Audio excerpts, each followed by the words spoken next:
Hello everybody, this is Bad Wolf Creations and we're back with another video. And today I'm just going to talk about Kpop Demon Hunters. It's a pretty popular movie if you haven't already heard of it, but though I imagine by now the majority of people, at least on this side of the internet, have probably heard about it. But if you didn't, for some reason, it's a animated movie that came out on Netflix, originally created by Sony. All right. I haven't really seen a lot from Sony, but this changes the game right here. I think it's actually going to end up being probably one of my favorite movies of all time, if not my favorite movie. But basically, the synopsis of it is, or at least like the general idea is, 3 girls in a group that are also K-pop idols go around and hunt demons.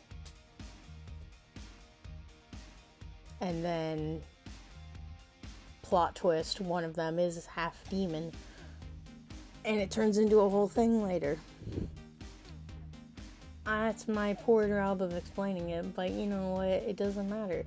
Because if you just watch it, then there you go. And if you don't even have the time to watch a movie, literally just open up your Spotify or your YouTube Music and just look it up.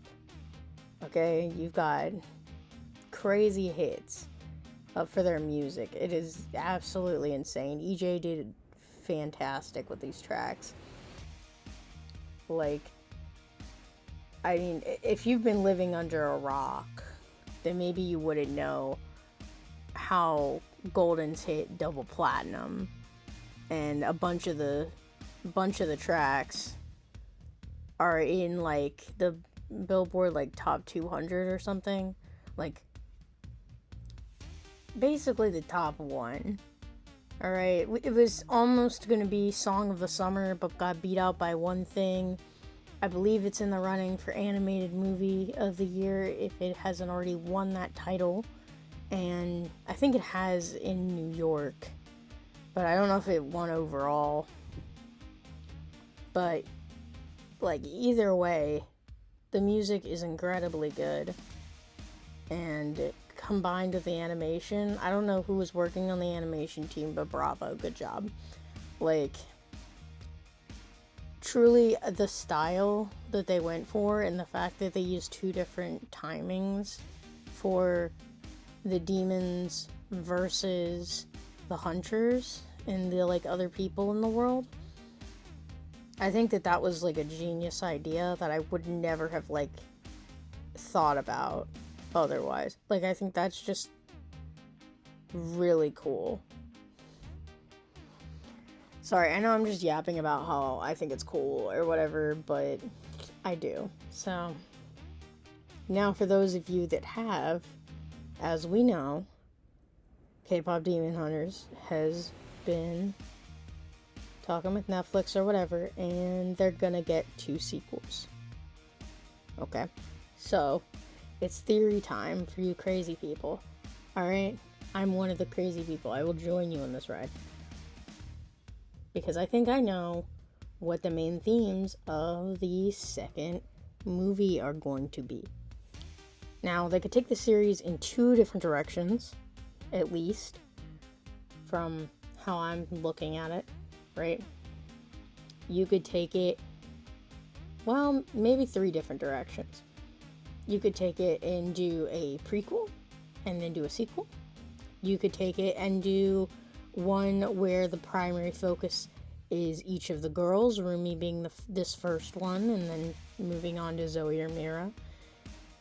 You could do one, or even a short, about the Sunlight Sisters if you really wanted to. There's a lot more than 2 now that I think about it, but this is just me kind of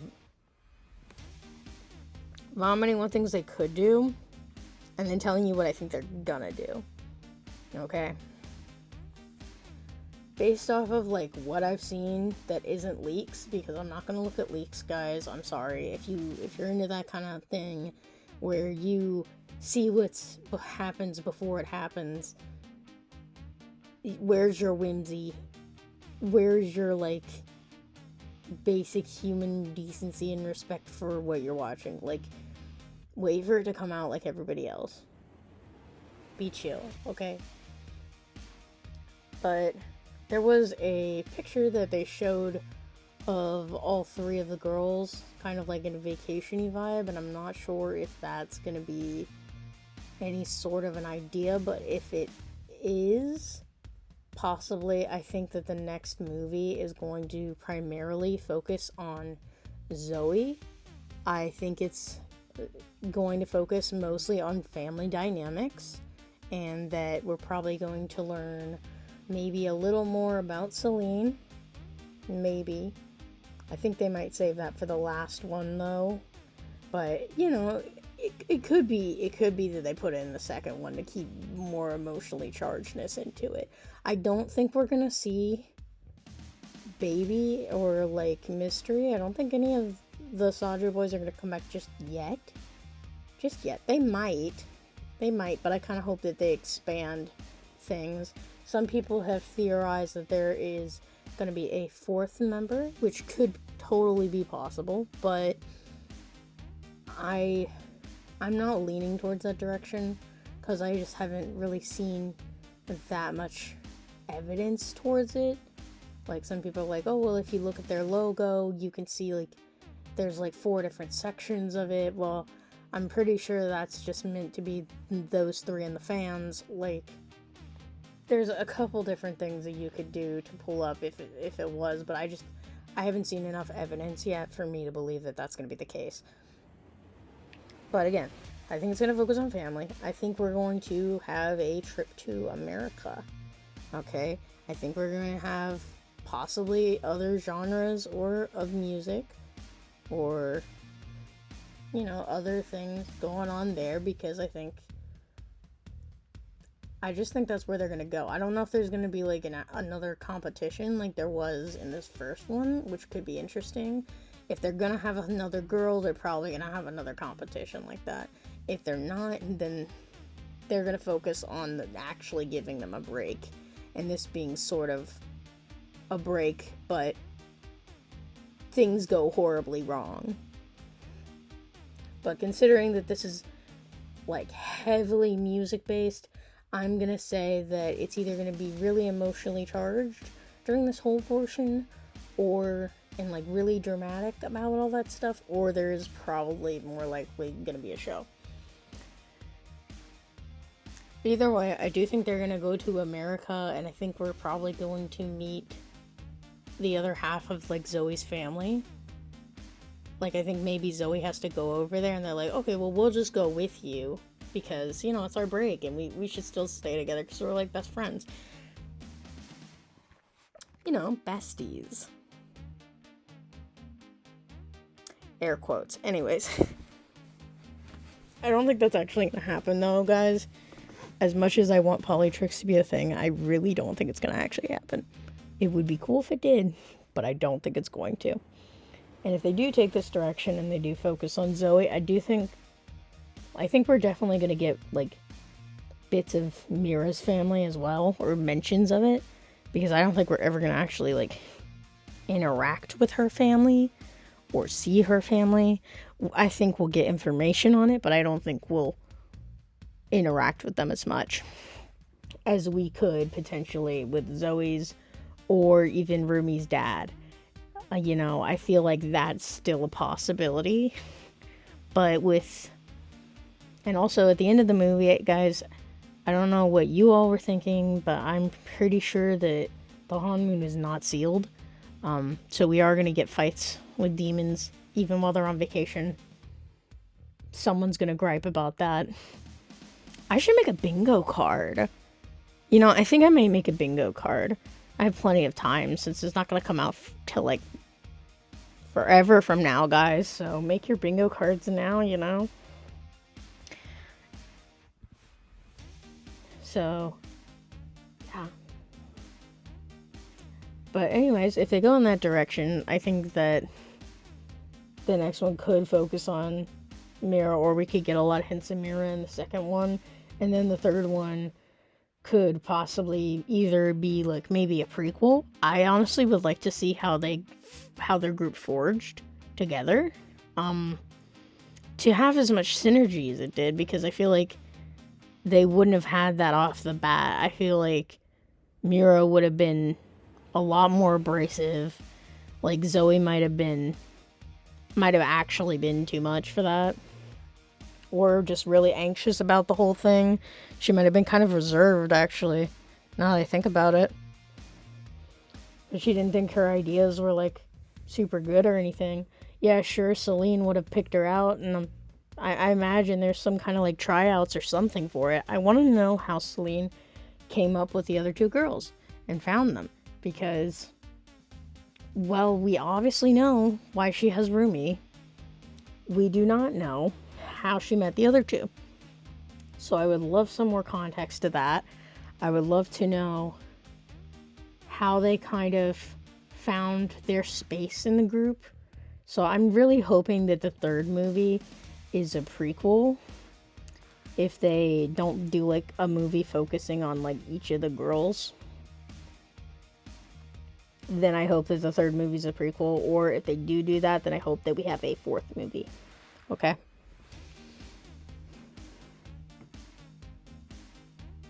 A couple other things I wanted to touch on really quick are the merch that they came out with.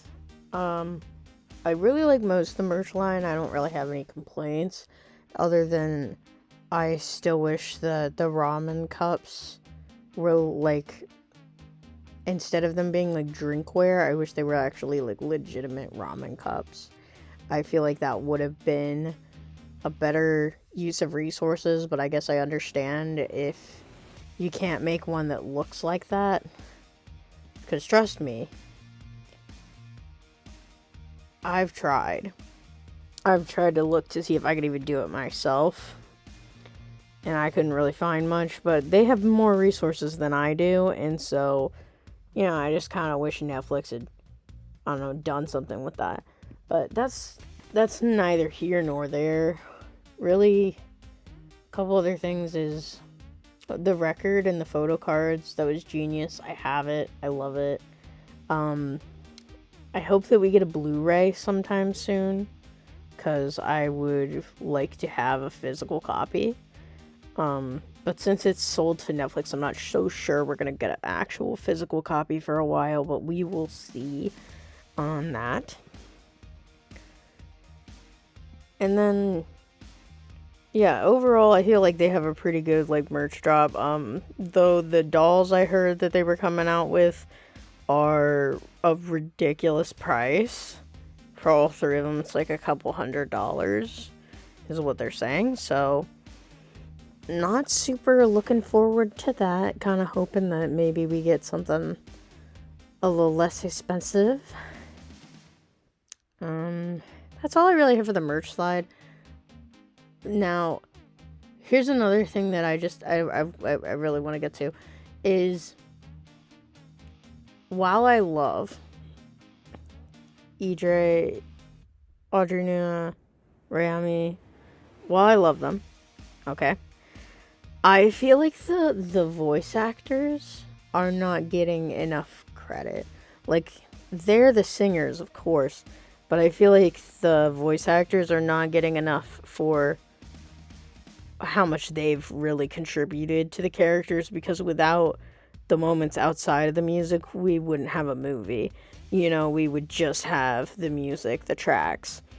So while those are really great, and I do love them to death, I feel like maybe we should give a little more credit towards the voice actors who put so much into their characters to really, like, make this movie come across. I think it's really interesting that they're going in the direction of doing a lot of live performances, though, of the music. That's kind of cool. I wasn't really expecting much, but because you normally, you know, you don't see a lot of different media, like, phenomenons going into the real world, like, with something big. You know what I mean?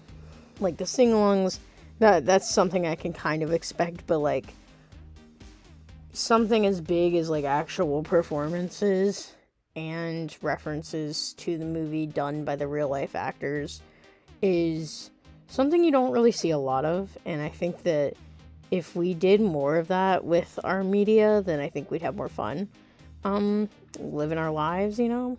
Which, there are plenty of other different brands that could have made this a reality, like Five Nights at Freddy's. As much as there are some things about that could go horribly wrong, and I know Chuck E. Cheese was going downhill, but you could have, I don't know, repurposed those buildings and made something really cool out of it. We've already made the animatronics, you could have made it a reality. Although I understand why maybe for liability's sake we didn't, but, you know, that's something fun that we could have done. Or Hazbin Hotel, like, even if it was just, like, one hotel, like, randomly placed and you just remodeled it a little bit, like, I feel like Amazon would have the money for that. And I feel like if they get more than these 4 seasons of that one coming up, then I think that would be a good idea. And also a really fun, kind of, like, touristy place. You know, I just think that there should be more like that. I just, like, for Hazbin, they did Broadway. Like, we're getting more into the performance route, and I think that really Kpop Demon Hunters is kind of leading the charge. So I hope that they keep heading in this direction, where we see more of their things, or we see more, like, in-universe stuff coming out into this world, because I think that that kind of stuff really makes these things just really special, and it kind of takes us out of, like, the normalcy of life, where, you know, and lets us actually fully escape a little more than we would if we were just, like, watching a thing, you know, like, immersing ourselves in it. And I think that that's just honestly something we could use more of in today's day and age, when everything seems kind of just doom and gloom all the time. I don't know, I feel like maybe we should see a little more fun stuff popping up. Okay, I know it's hard, but I think they could do it. But yeah, not sure I have any other thoughts on it. I wanted to originally post my initial reaction to the movie right after I did it, because I did have a recording of that, but I'm not gonna post that unless you guys want to see it or you want to hear it. It's just another kind of rambly video, but I think it goes a little more just with my immediate reaction than this one, although this one isn't very organized either, but bear with me, I'm new to this, I'm trying.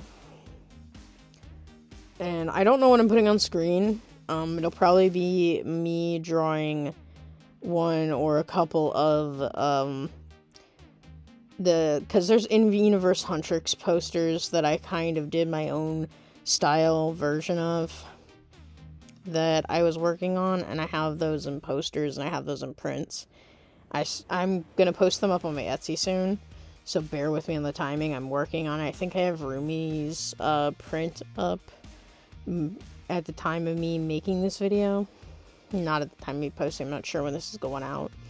I do have I did do a version of Zoe's turtle blanket, or like Zoe's turtle pajamas, but as a blanket, and that is located on my website in the shop. So, or like events, if you do see me, I don't know when I'm going to something, I'll probably have to upload a video about my first convention in a minute soon. Anyways, again, not the point. Anyways, hope you guys like the video. Like, comment, subscribe, do all the things for the YouTube bot to have me in its favor. And I hope you enjoyed the video. I hope you enjoyed my commentary and also the art that I show up on screen here. I plan to make a couple more of these probably in terms of talking about other shows and things I'm obsessed with at the current moment, so stay tuned for that. Maybe we'll get some more art topic stuff coming out soon too. Trying my best. Alright, anyways, you guys have a good rest of your day and keep creating. This is Editing Wolf now. Thank you guys so much for watching, and I appreciate all of the likes, views, and any sort of support y'all are giving me. If you'd like to check out any of my socials, I can't put a link in right now because the channel's not big enough yet, so I am just gonna do my little call out here. You can check out my website at badwolfcreations.com, or you can go on my Etsy, which is also Bad Wolf Creations, and both of those I will be selling different fan art merch as well as other things. If you liked what was in the thumbnail, you can buy either of those 3 as a poster up on my shop, and also you can buy the little derpy as a sticker. But yeah, feel free to check it out, and I'll see you guys next time. Keep creating.